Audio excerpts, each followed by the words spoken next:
ஒரு மகிழ்ச்சியான செய்தி. இதயம் நல்லெண்ணெயின் விலை லிட்டருக்கு ரூபாய் 105 குறைஞ்சிருக்கு. செப்டம்பர் 2023ல 1 லிட்டர் இதயம் நல்லெண்ணெயின் அதிகபட்ச விலை ரூபாய் 503. ஆனா இப்ப 1 லிட்டர் இதயம் நல்லெண்ணெயின் விலை ரூபாய் 398 மட்டும்தான் தமிழ்நாட்டுல. அப்ப இனிமே எல்லாரும் இதயம் நல்லெண்ணெய் வாங்கலாம் இல்ல? ஆபரேஷன் சிந்தூர் நடவடிக்கைக்கு பின் இந்தியா பாகிஸ்தான் இடையே நிலவும் பதற்றம் தொடர்பாக வெளியுறவு செயலர் விக்ரம் மிஸ்ரி விளக்கமளித்தார். பஹல்காம் தாக்குதலுக்கு பதிலடியாகத்தான் பயங்கரவாதிகள் மீது இந்திய படைகள் தாக்குதல் நடத்தின. இதுகுறித்து சர்வதேச நாடுகளிடம் விளக்கம் அளித்துள்ளோம். சர்வதேச சபையில் நம் தரப்பு நியாயத்தை எடுத்துரைப்போம். பாகிஸ்தானைச் சேர்ந்த TRF பயங்கரவாத அமைப்பு இத்தாக்குதலுக்கு பொறுப்பேற்ற நிலையில் பாகிஸ்தான் அரசு ஏற்க மறுத்து வருகிறது. ஆபரேஷன் சிந்தூர் நடவடிக்கையின் போது பாகிஸ்தான் ராணுவ நிலைகள் மீது தாக்குதல் நடத்தப்படவில்லை. பயங்கரவாதிகளுடன் எந்த தொடர்பும் இல்லை என பாகிஸ்தான் தொடர்ந்து கைகழுவ பார்க்கிறது. சர்வதேச பயங்கரவாதிகளின் புகலிடமாக பாகிஸ்தான் செயல்படுகிறது என்பது மீண்டும் நிரூபணம் ஆகியுள்ளது. இந்தியாவில் மட்டும் இன்றி உலகெங்கும் பயங்கரவாத தாக்குதல்கள் நடந்துள்ளன. சர்வதேச பயங்கரவாதி ஒசாமா பின் லேடன் பதுங்கியிருந்தது எங்கு என்பது அனைவரும் அறிந்ததே. ஒசாமா கொல்லப்பட்ட பின் பாகிஸ்தான் அவரை தியாகி என அழைத்தது. பாகிஸ்தானில் இருந்து ஏவப்படும் பயங்கரவாதம் குறித்து தொடர்ந்து நாம் ஆதாரங்களுடன் நிரூபித்த போதும் பாகிஸ்தான் அதை ஏற்க மறுக்கிறது.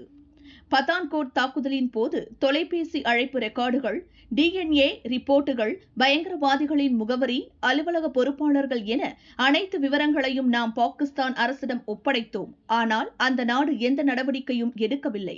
பயங்கரவாதிகள் குறித்த விசாரணைக்கு கூட பாகிஸ்தான் ஒத்துழைக்கவில்லை. இத்தனைக்கும் பிறகு பயங்கரவாதியின் இருப்பிடத்தில் நம்மை நெருங்க விடாமல் அவர்களுக்கு பாதுகாப்பு அளித்தது.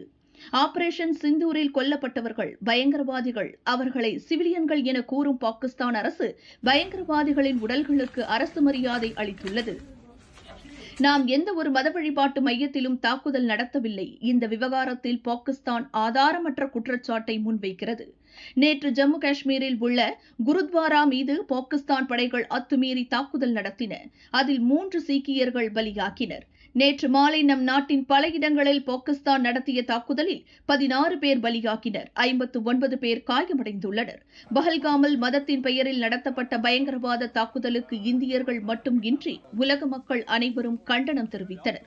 பாகிஸ்தானின் அத்துமீறிய தாக்குதலை அடுத்தே நாமும் எதிர் தாக்குதல் நடத்த வேண்டிய நிலைக்கு ஆளாகியுள்ளோம். மீண்டும் பாகிஸ்தான் அத்துமீறினால் நாமும் நிச்சயம் தாக்குவோம். எல்லை மீறிய பயங்கரவாதம் மட்டும் இன்றி மத ரீதியான பிளவுகளை ஏற்படுத்தவும் பாகிஸ்தான் தொடர்ந்து முயற்சித்து வருகிறது. ஏப்ரல் 16 பாகிஸ்தான் தளபதி பேசிய பேச்சே அதற்கு சான்று. பாகிஸ்தான் மீது இந்தியா தாக்குதல் நடத்துவதாக அந்த நாடு குற்றம் சாட்டுகிறது. உண்மையை சொல்லப்போனால் அவர்கள் நடத்திய தாக்குதலுக்கு பதில் நடவடிக்கையைத்தான் நாங்கள் எடுத்துள்ளோம். பாகிஸ்தான் ஆக்கிரமிப்பு காஷ்மீரில் உள்ள நீலம் ஜீலம் அணையருகே நாம் தாக்குதல் நடத்தியதாக பாகிஸ்தான் கூறும் குற்றச்சாட்டு முற்றிலும் உண்மைக்கு புறம்பானது.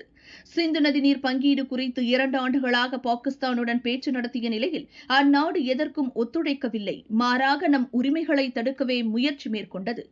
இத்தனை அத்துமீறல்களுக்கு பிறகும் நன்னம்பிக்கை, நல்லெண்ண அடிப்படையில் நாம் சிந்து நதிநீர் பகிர்வை தொடர்ந்து நிறைவேற்றினோம்.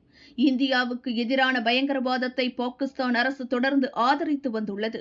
பயங்கரவாதத்தை ஆதரிக்கும் நிலைப்பாட்டால் பாகிஸ்தான் மாற்று சிந்தனைக்கு வராத வரை சிந்து நதிநீர் பங்கீட்டில் இந்தியாவின் தற்போதைய நிலைப்பாட்டில் எந்த மாற்றமும் இருக்காது. பாகிஸ்தான் பிரதமர், துணை பிரதமர், ராணுவ அமைச்சர் என அனைவரும் இந்தியாவுக்கு எதிரான பொய் பிரச்சாரங்களை பரப்பி வருகின்றனர். இது இன்று நேற்றல்ல. அந்நாடு சுதந்திரம் பெற்ற நாளிலேயே இது துவங்கியது. 75 ஆண்டுகளுக்கும் மேலாக இது தொடர்கிறது என விக்ரம் மிஸ்ரி கூறினார்.